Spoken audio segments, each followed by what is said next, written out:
तुम भी एक ट्रेडर हो और लॉस प्रॉफिट लॉस करके ओवरऑल तुम अपनी कैपिटल वाइप आउट कर देते हो, तो ये वीडियो तुम्हारे लिए बहुत ज्यादा इंपॉर्टेंट होगी, क्योंकि ये 5 मिस्टेक जो हर कोई नया बिगिनर ट्रेडर करता है जब भी कोई ट्रेडिंग में उतरता है। तो भाई सबसे पहले ट्रेडिंग की शुरुआत ही उन 5 गलतियों से होती है, जिस वजह से कोई भी नया ट्रेडर प्रॉफिटेबल नहीं बन पाता। जब तक वो अपनी इन 5 गलतियों को जान नहीं लेता तब तक वो शायद ही प्रॉफिटेबल बन पाता है। मैंने ये मिस्टेक जानने के लिए अपना माइंड बहुत खपाया है, ऐसा अवसर बार बार नहीं आता है।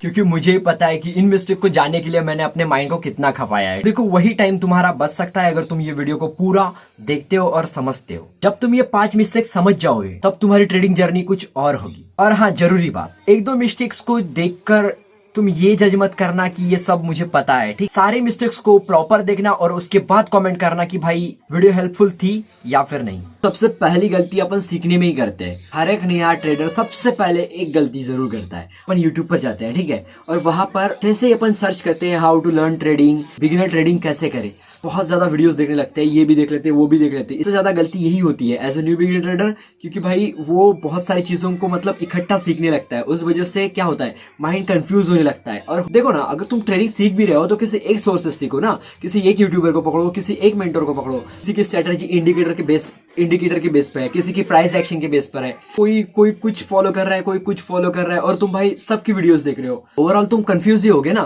समझने की बात है, ठीक है।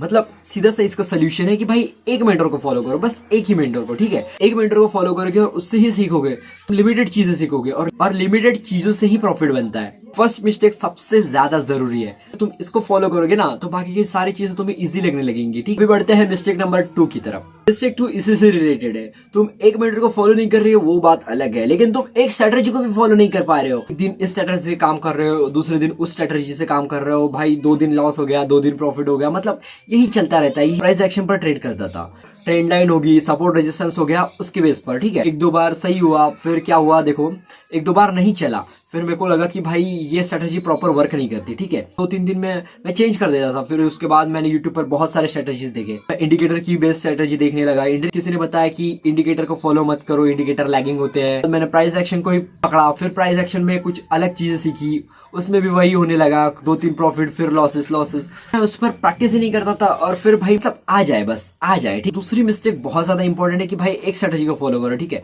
चलो कम से कम 100 ट्रेड्स उस स्ट्रेटेजी पर लो, उसके बाद ही उस स्ट्रेटेजी को कुछ समझो, ठीक है। सबसे पहले मैंने प्राइस एक्शन सीखा। प्राइस एक्शन में थोड़ा सा प्रॉफिट लॉस हुआ, उसमें भी मैंने अपना कैपिटल वाइप आउट कर दिया। फिर क्या हुआ, मैं इंडिकेटर में आया, उसमें भी कुछ दिन फॉलो किया, फिर उसमें भी जैसे ही लॉसेस होने लगे मैंने भी छोड़ दिया। मेन मुद्दा तो मेरा डिसिप्लिन का था। इसका सोल्यूशन है भाई, एक स्ट्रेटेजी को फॉलो करो, उसको बैक टेस्ट करो, 100 ट्रेड्स तो मिनिमम लो ही लो। लाइव मार्केट में उसे टेस्ट करोगे कि ये स्ट्रेटेजी कैसे वर्क कर रही है, पता चलेगा कि किस तरह से काम करता है। बैक टेस्ट में क्या है, जो पास्ट में गया हुआ डाटा तुम बस चेक कर रहे हो, ठीक है। लेकिन फॉरवर्ड टेस्ट में तुम लाइव मार्केट में चेक कर रहे हो, उसको टेस्ट कर रहे हो। 2 ट्रेड के ज्यादा मत करना तो ही बेटर है, ठीक है। 2 ट्रेड डेली कर सकते हो, या फिर तुम 1 ट्रेड डेली कर सकते हो। इससे तुम्हारा डिसिप्लिन तो बनेगा ही बनेगा, और दूसरी बात, तुम उस स्ट्रेटेजी को मतलब अच्छे से अप्लाई करना सीख जाओगे, और वो सीखना बहुत ज्यादा इंपॉर्टेंट है, तभी तो तुम स्ट्रेटेजी पर ट्रस्ट कर पाओगे। और मिस्टेक नंबर 3, बिना 100% कंफर्मेशन के ही ट्रेड ले लेना।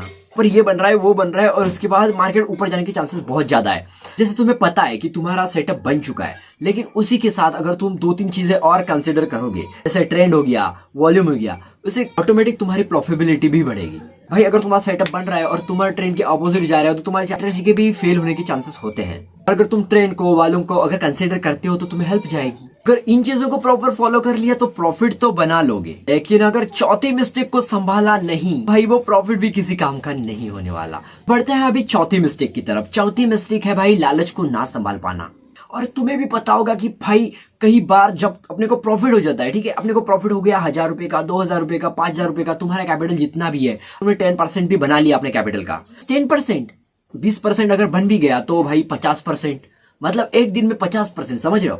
हाँ ठीक है भाई, बना लिया होगा 1-2 बार, ठीक है, ऑप्शन में बनता है, लेकिन जाता भी वैसे ही है, ठीक है। सोशल मीडिया पे बहुत देखते हैं, प्रॉफिट बना रहा है, इतना प्रॉफिट बना रहा है। हाँ ठीक है भाई, उनका बैकबोन है, ठीक है, क्योंकि देखो वो सोशल मीडिया से भी कमा रहे हैं, और उनको स्पॉन्सरशिप आती है, ब्रांड डील आती है, मतलब उनकी इनकम सोर्स बहुत ज्यादा है, ठीक है। और अपन क्या है, अपन सिर्फ ट्रेडिंग के भरोसे रह रहे हैं, ठीक है। तुम अपने लालच को संभाल नहीं पाओगे, अपना जो प्रॉफिट है, लॉस है, उसे फिक्स करके नहीं रखोगे, तो भाई वो जो इमोशन है ना वो हैवी हो ही जाते हैं। ठीक है, ट्रेडिंग ऐसा गेम है ना भाई जिसमें खुद के इमोशन के साथ लड़ना पड़ता है अपने। अगर नहीं भी चाहोगे लेकिन तुम्हारा मन करेगा वो कि 2 ही ट्रेड लेनी है, लेकिन जब तुम दोनों ट्रेड में अगर लॉस करवा भी दिए ना तो तीसरी ट्रेड तुम्हें लेने का मन करेगा, और ये नेचुरल है भाई, करेगा। अगर अपना लॉस अगर अपन फिक्स करके रखेंगे, अपना प्रॉफिट फिक्स करके रखेंगे, और के चक्कर में गलती से एक स्टॉप लॉस लग गया ना और लंबा घुस गया, ऐसा लगेगा फिर कॉस्ट टू कॉस्ट आ जाता हूँ, फिर ऐसा कर लेता हूँ, फिर इतना ही आ जाए, फिर मेरा लॉस रिकवर हो जाए। लेकिन इस चक्कर में क्या होता है, कैपिटल वाइप आउट। और 10,000 रुपए मैं कैपिटल से ट्रेड करता था और हजार रुपए तक बना लिया था, लेकिन क्या करता था फिर मैं, 1000 रुपए इतने से क्या होगा। वजह से भाई मैं बहुत बार कैपिटल वाइप आउट कर चुका हूँ, और ये बात मतलब हर बिगिनर ट्रेडर को पता नहीं होती। अभी बढ़ते हैं मिस्टेक नंबर 5 की तरफ, और वो है लॉस रिकवरी। स्टार्टिंग में तो किसी का लॉस नहीं होता, मैं जानता हूँ। ठीक है, स्टार्टिंग में तुम 1-2 महीना ऐसा दबा के प्रॉफिट निकालोगे, तुम्हें ऐसा लगेगा कि भाई तुम ही किंग हो। ठीक है, तुम ही किंग हो, और ऐसा होता है, मेरे साथ भी हुआ था। मैंने 5,000 के 15,000 बना लिए थे, उसके बाद ऐसा लगता था मेरे को कि मैं ही किंग हूँ। ठीक है, 15,000 तो घुस गए, उसके बाद फिर मैंने 10,000 लाए, ऐसे लाते लाते लाते लाते भाई इतना घुस गया ना मैं, बहुत लंबा। बेसिकली क्या होता है, लॉस रिकवरी का माइंडसेट बहुत गंदा होता है। ठीक है, उसके बाद क्या हुआ, जैसे मैंने मतलब 40,000 के आसपास का लॉस कर दिया था, उसके बाद क्या हुआ पता है, जब मैं कैपिटल लाता था ना, मेरे माइंड में एक ही बात चलती रहती थी, एक ही बात, किसी भी हालत में मेरे को जो पिछला वाला लॉस है उसको रिकवर करना है। फिबोनाची का यूज कर रहा हूँ, ये यूज कर रहा हूँ, वो यूज कर रहा हूँ, भाई मेरे को बस 1 सेकंड भी खाली नहीं रहना, मेरे को बस ट्रेड लेनी है ताकि मेरा जो भी लॉस है वो रिकवर हो सके। ठीक है, तुम हर बार आओगे ना, हर बार तुम यही माइंडसेट से आओगी कि मेरे को लॉस रिकवर करना है भाई किसी भी हालत में, लेकिन ये हो नहीं पाता। ठीक है, फिर तुम और घुसते जाते हो और घुसते जाते हो, और ये हमेशा होता है। हर ट्रेडर से पूछ लेना कि भाई ऐसे ही हुआ है हर किसी के साथ। ट्रेडिंग में पता है सबसे खतरनाक माइंडसेट होता है लॉस रिकवरी वाला माइंडसेट। ठीक है, इससे पहले तो एक काम कर भाई, पहले तो ट्रेडिंग को ब्रेक दे। ठीक है, कम 1 महीने का दे, 2 महीने का दे, 3 महीने का दे, फिर अपने को नया से स्टार्ट करना है। उसमें कुछ अच्छी तरीके से डिसिप्लिन का यूज करना है। लॉस किस वजह से हुआ है उसको जानो, मतलब खुद को एनालिसिस करो कि भाई मैंने ये गलतियां क्यों करी, किस लिए करी, धीरे धीरे अप्लाई करते जाओ। लेकिन लॉस रिकवरी के बारे में सोचना ही मत। तो फिर क्या सोचना है, सबसे पहले तो तुम ब्रेक दो ताकि तुम अपने लॉस को भूल जाओ। ठीक है, अगर तुम अच्छे तरीके से ब्रेक दोगे ना ट्रेडिंग को, तो तुम्हें वो लॉस रिकवरी का माइंडसेट नहीं आता है। हाँ, तुम्हें ये थोड़ा सा डर लगेगा अगर तुम ट्रेड कर रहे हो, तो तुम वो धीरे धीरे इमोशन कंट्रोल में हो जाते हैं। और वो तुम रूल बना रहे हो उसको भी फॉलो करो। ठीक है, सो आई होप कि इस वीडियो से तेरे को बहुत ज्यादा हेल्प मिली होगी, और अगर सच में काम में आई होगी तो कमेंट में बताना कि भाई ये बात जो है, ये मिस्टेक जो है, ये सच में बहुत ज्यादा इंपॉर्टेंट है, इस पर काम करना जरूरी है। तो कमेंट में बताना। मिलते हैं नेक्स्ट वीडियो में, तब तक के लिए बाय।